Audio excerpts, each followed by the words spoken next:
ईसा मसीह में प्रिय माता पिताओं, भाइयों बहनों और बच्चों, आज हम संत मार्कुस के अनुसार हमारे प्रभु ईसा मसीह का पवित्र सुसमाचार अध्याय 12 वाक्य 35 से 40 पर मनन करेंगे। इस वचन में प्रभु यीशु मंदिर में शिक्षा देते हुए एक महत्वपूर्ण प्रश्न उठाते हैं। शास्त्री लोग कैसे कह सकते हैं कि मसीह दाऊद के पुत्र हैं? यहूदी धर्म में मसीह को राजा दाऊद का वंशज माना जाता था, जो ईश्वर द्वारा अभिषिक्त होगा और इस्राएल को पुनर्स्थापित करेगा। लेकिन यीशु भजन संहिता 110 वाक्य 1 का हवाला देते हुए दर्शाते हैं कि स्वयं दाऊद मसीह को अपना प्रभु कहता है। इसका तात्पर्य यह है कि मसीह सिर्फ दाऊद का वंशज ही नहीं, बल्कि उससे कहीं अधिक ईश्वरीय सत्ता से युक्त प्रभु है।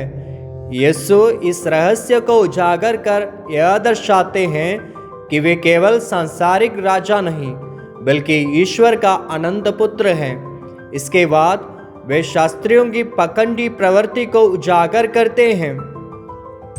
शास्त्रियों से सावधान रहो, लंबे लिबादे पान कर टहलने जाना, बाजारों में प्रणाम सुनना, सभागृहों में प्रथम आसनों पर और भोजों में प्रथम स्थानों पर विराजमान होना, ये सब उन्हें बहुत पसंद है।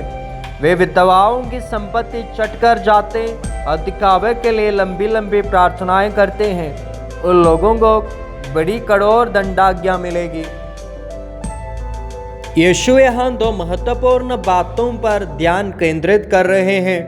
पहला, मसीह की पहचान, यह समझना कि मसीह केवल एक राजनीतिक उद्धारकर्ता नहीं, बल्कि दिव्य प्रभु है। दूसरा, झूठे धर्मगुरुओं की चेतावनी। वे धार्मिक नेतृत्व में छिपी अहंकारिता और पाखंड को उजागर करते हैं। यह हमें आत्मनिरीक्षण के लिए बुलाता है। क्या हमारा विश्वास केवल बाहरी दिखावे तक सीमित है, या वास्तव में हम मसीह को अपना प्रभु मानते हैं? क्या हम अपने विश्वास को सेवा और विनम्रता के रूप में जीते हैं, या हम दूसरों पर श्रेष्ठता दिखाने के लिए धर्म का उपयोग करते हैं? संत अगस्टिन कहते हैं, जो लोग धार्मिकता का आडंबर करते हैं, वे प्रभु की दृष्टि में सबसे अधिक दंड के अधिकारी होते हैं, क्योंकि वे सत्य का प्रकाश होते हुए भी अंधकार को चुनते हैं। यीशु हमें वास्तविक धर्म और दिखावटी धर्म के बीच का अंतर समझाते हैं।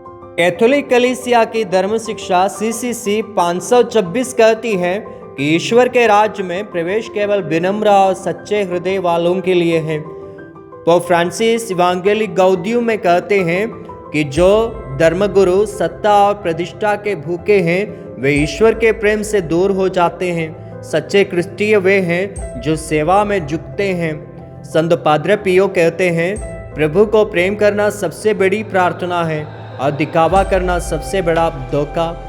इसलिए इस शिक्षा को अपने जीवन में उतारने के लिए हमें इन बातों को करना चाहिए। पहला, विनम्रता को अपनाएं, सेवा और प्रेम के मार्ग पर चलें, न कि आत्मा प्रशंसा के।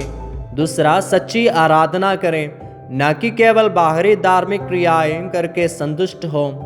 तीसरा, विश्वास की गहराई में जाएं, मसीह को केवल एक शिक्षक नहीं, बल्कि अपने जीवन के प्रभु के रूप में स्वीकार करें।